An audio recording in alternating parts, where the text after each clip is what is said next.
The big game is fast approaching, but wait, you still haven't got your tickets. You've spent hours searching, but you're still confused about ticket prices. Time to stop searching. Visit ticketcompare.com. We compare ticket prices for all the popular leagues and tournaments for you. We work only with the most trustworthy sites, so you can have peace of mind when buying your tickets. Compare prices, buy tickets, get to the game. Ticketcompare.com. Buying tickets made simple.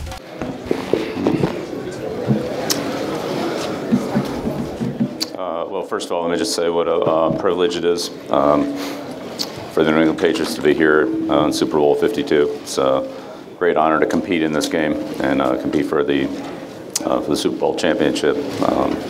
Proud of what our players have done this year. They've worked extremely hard, going all the way back to the all-season program in April. Through training camp, we've been at it for a long time.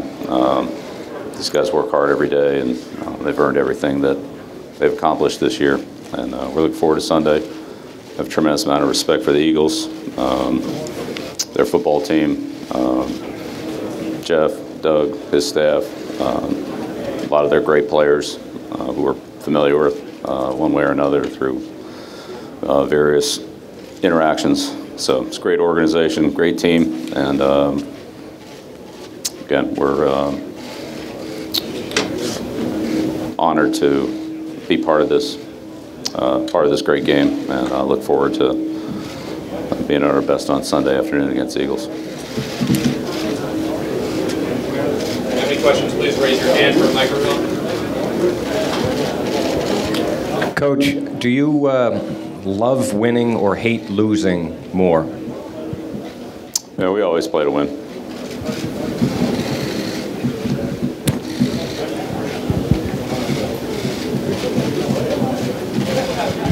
Bill, oh, sorry. Bill, over to your left. Over here, sorry. Sort of a staple of your team over the years has been bringing in guys that maybe were underutilized in their previous homes. Currently, you have guys like Marquise Flowers, Eric Lee, Rex Burkhead, who weren't necessarily getting playing time with their previous places than with the Patriots. What do you rely on when bringing in a guy like that where you see something in him but don't necessarily have the tape in the NFL to know what he can do?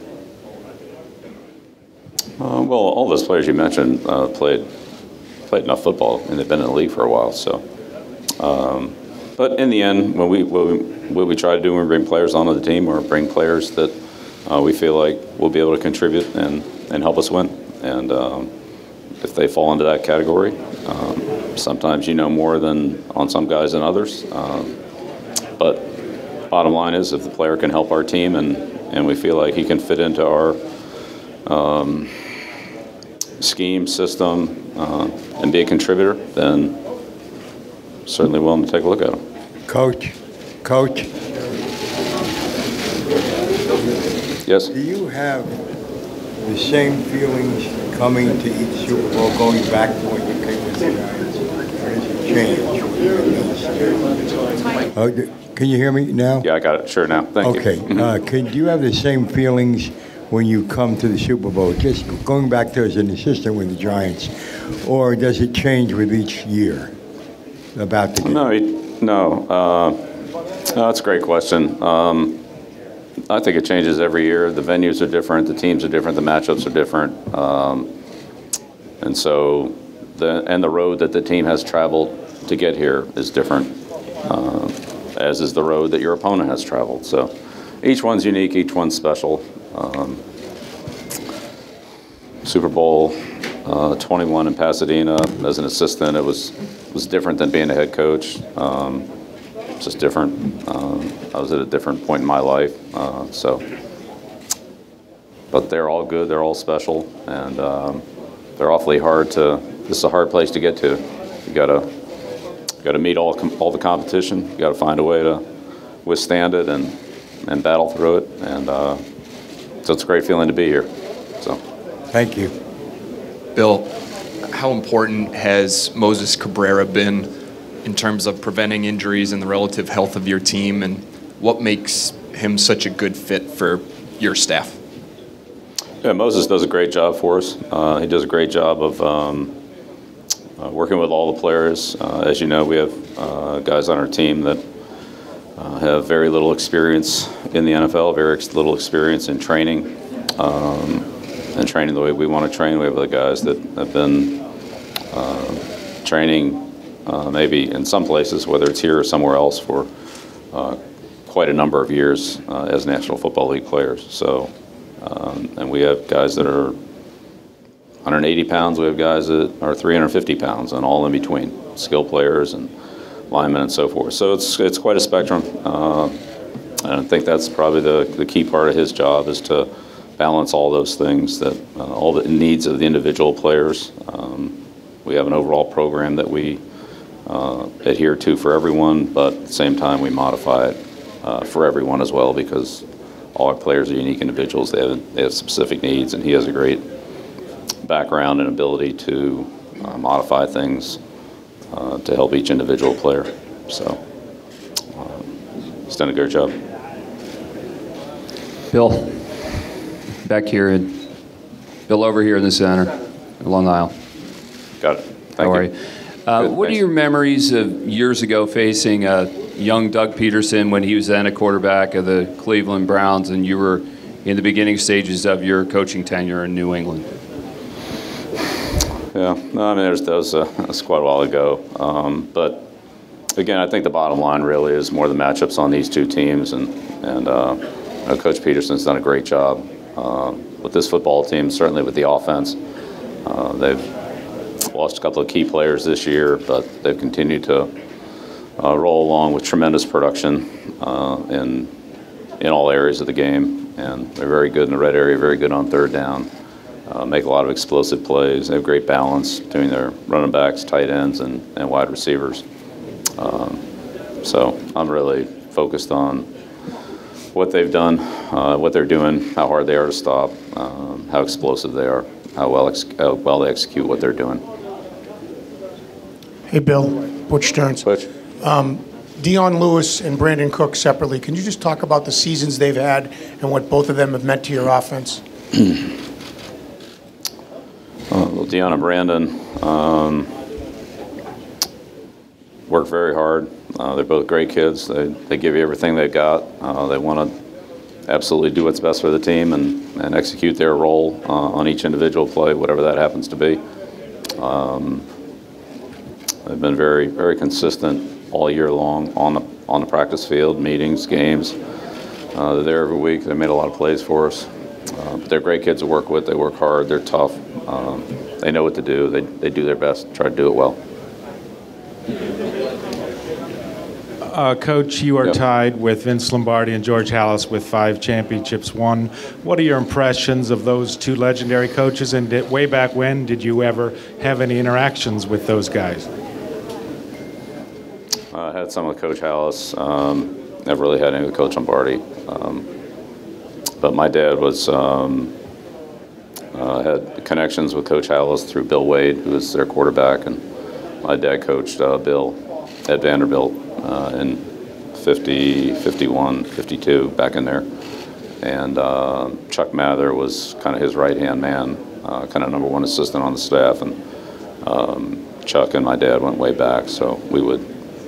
Would you like to just be linked with those guys and maybe be able to pass them in titles, Coach? I don't really... It's hard for me to really picture that. I mean, they're such great, legendary coaches. I don't really see myself. I don't think of it that way. I just think of how great they were, what they meant to the game, what they accomplished, and how much respect I have for them. I'd certainly put Paul Brown in there for all that he has done for this football game. When you start talking about the great coaches, I don't see how you can leave him out of it. Joe Kayada from NBC 10 in Providence, over to your right. Yeah. Can you just talk about the growth of James Devlin from when you signed him as a practice squad guy to now being a Pro Bowler, and how much he's improved over the years? Yeah, nobody works harder than James. He spent his first year with Cincinnati and signed with us. Played linebacker in college, but as you said, worked his way from the practice squad up to the roster. Didn't see a lot of playing time offensively or in the kicking game, but again, nobody's worked harder than he has on and off the field. James is a smart guy, he's a tough kid, and he's worked himself into a very significant role for us on special teams and on offense. He's one of our most dependable players. again, he's so consistent, tough, durable, and makes good decisions on all the things he's involved in. He's been a real solid guy for us, and really it's just been a steady day by day, week by week, year by year progression, and he just seems to get better every time he does something. Bill, you've spoken about Hi. You've spoken about the diversity of Philadelphia's offense and the multiple targets they have. How do you describe what it takes for not only the guys on your roster but the practice squad players to prepare your defense for an opponent like this, and specifically Brian Hoyer, the role he has to play balancing his Patriots work with what he has to do to give your defense a good look at Nick Foles? Yeah, that's those guys just don't get enough credit. Our practice squad players are players that prepare the other side of the ball, whether it's offense, defense, or special teams. Prepare the other side of the ball for the game and the roles that they play in that. We try to instruct those players so that they can simulate the plays and the players as best they can. They spend extra time trying to replicate the style or the technique that those players use to give us a good look at those things. But we have a lot of very unselfish players on the team that do their best to fill their role, and at the same time, as you mentioned, have to be prepared to fill the role on game day to actively participate and help us win, as well as the roles that can come up during the week where it's more scout team roles. And so we have a lot of players on our team that fall into that category. Certainly practice squad players, that's a lot of what they do, but other players as well that it just makes you a better team. Everybody's got a job to do, and the better that each individual can do their job, then the better off the team is, whether that's on Wednesday, Thursday, Friday, or Sunday. Bill, right in front of you. You've always been known on the sidelines to be rather stoic like Tom Landry, but at the end of the AFC Championship game last week, you really showed a lot of excitement and emotion. Was this even more special to you this year, and if so, why? Well, it was a great win. It was a great win. We played from behind the entire game and then played our best football in the fourth quarter. Made some big plays when we need to make them. And I was proud of our team and happy for our team and happy to be a part of what our team had accomplished. So, yeah, it was a great feeling. Bill, how much longer would you like to keep coaching?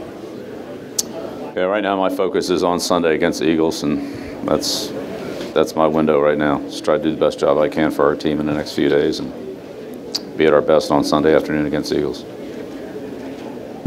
Hi, good morning, sir. Here on the right, Gunther Schramm for Sportax from Argentina. On Sunday, you can make history winning your 6th Super Bowl ring, and after this week that it has been 18 years that you are a Patriots head coach, it's in your mind the retirement, or are you thinking in the future, in the near future? I'm not thinking about anything except doing my best on Sunday against the Eagles. That's what I'm thinking about. Bill, through the years, I'm here. Oh, thank you. Yeah, sorry. Through the years, there have been two constants, you and Tom Brady with the Patriots. He has had Wes Welker, Edelman, and now Danny Amendola, whatever his name is, playing the same sort of position. Is there any difference among them? Do they play the same role? Are they the same people, or what? Well, yeah, those guys play the same position, but they have different skills. They've all been good. Troy Brown, Wes, Danny, Julian. Same thing at running back with Kevin to Shane to James. So again, we try to take the players that we have on our team. We can't manufacture them. We take the skills that they have and try to incorporate them into our system and use them in the most productive way that we can without, I mean, can't make it all for one guy. We try to do that with everybody. I think Josh McDaniels and the offensive staff have done a great job of that this year and in other years. And that's what we try to do. Try to do the same thing on defense. Try to do the same thing on special teams. Try to use the players that we have and put them in positions where they can be productive for our team. All right, we've got 2 more questions. Go right here. Bill, Dawn Mitchell, Fox 9 here in Minneapolis. First of all, welcome to the Twin Cities. We welcome you. Thank you. Yep. Second of all, you talk about... Thank you. It's great to be here. The city's beautiful. Thank you. You talk about playing from behind. So whether it's 28-3 or whether it's the game that brought you here to the Super Bowl, for you personally, is that a moment where you relish it as an additional chess game, or is it paralyzed kind of you? Not paralyzed. Does it make you a little more stressed? You don't like it? Nobody wants to be behind 28-3. Nobody wants to be behind 14-3. But look, whatever situation we're in, we've prepared for it. We try to play through it and do the best we can. But no, we don't want to be behind by 2 or 3 touchdowns in any game. Last one in the back. Coach, way in the back. What is it about Rex Burkhead that you saw fit into not just your offense, but also your locker room and kind of the overall philosophy here? Well, Rex has been a good player his entire career. He made a tremendous career at Nebraska, running the ball, catching the ball, had great production, and had great production in the kicking game for the Bengals. Really is a 4-down player. He can play on 1st, 2nd, 3rd, and 4th down, and at a good level. And those players are hard to find in the National Football League. So we're very fortunate to have him. He's done a great job for us in all those situations, and is a very reliable and dependable player. All right, thanks, Coach. Okay, great. Thank you.